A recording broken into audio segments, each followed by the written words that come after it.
Good morning. This is your daily reminder to resist.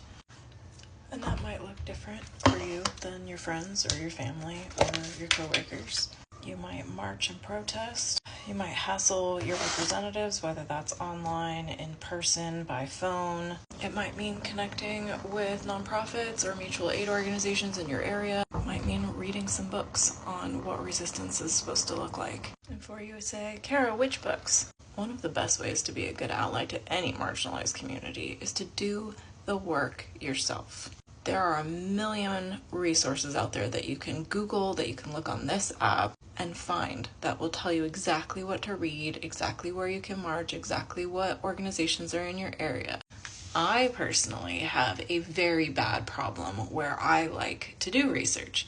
So I let people take advantage of me and I go out and find all kinds of information and give it to them free of charge. I'm not doing that anymore. If you want to learn, you need to put in the work, and everybody should be putting in the work the next 4 years or more. Do not expect to be spoon-fed the information.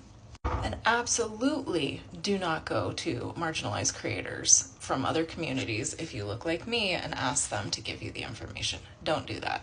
If you want to learn from Black people, follow Black people. If you want to learn from Indigenous people, follow Indigenous people. The same goes for any group, okay?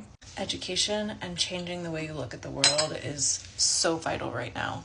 And if you're already there, you've done the reading, you've been following creators from different paths of life, then you should already know a lot of the things that you can do. Donate time, donate money. Again, educate yourself and others. And I don't just mean online. Talk to your family. All those people that you don't want to talk to about politics, you need to go talk to them about politics. Because Uncle Joe, who still thinks it's okay to make racist and sexist jokes, is not going to be looking at the same content online or reading the same books. You are the way he's going to learn to be better.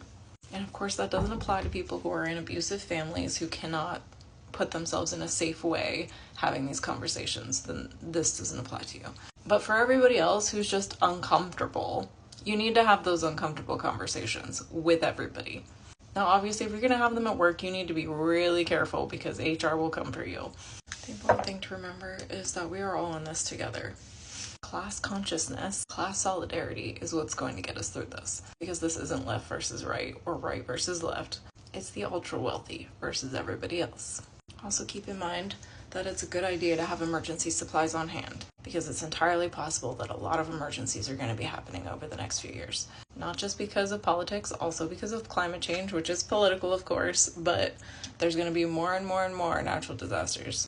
Google a supply kit. Find out what you need to have in your area for your types of emergencies. Everybody should be planning for power outages, water outages, food shortages, fires. If you live somewhere that floods, sometimes plan for floods. If you live somewhere that has tornadoes, plan for tornadoes. You see where I'm going with this? And when I say plan, I don't just mean have a kit, although I do mean that too. I also mean if you live with other people, you need to have an evacuation plan. Where are you going to go? How are you going to communicate with each other? What are you going to do if one of you doesn't show up?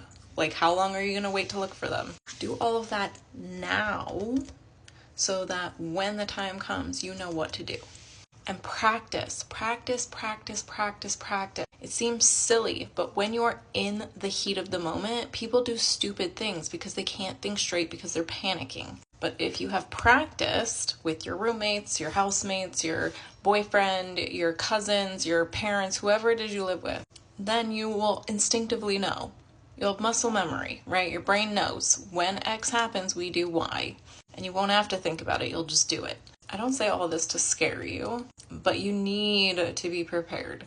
Not just for emergencies, but for all the political upheaval that's about to happen. Be the change. Resist.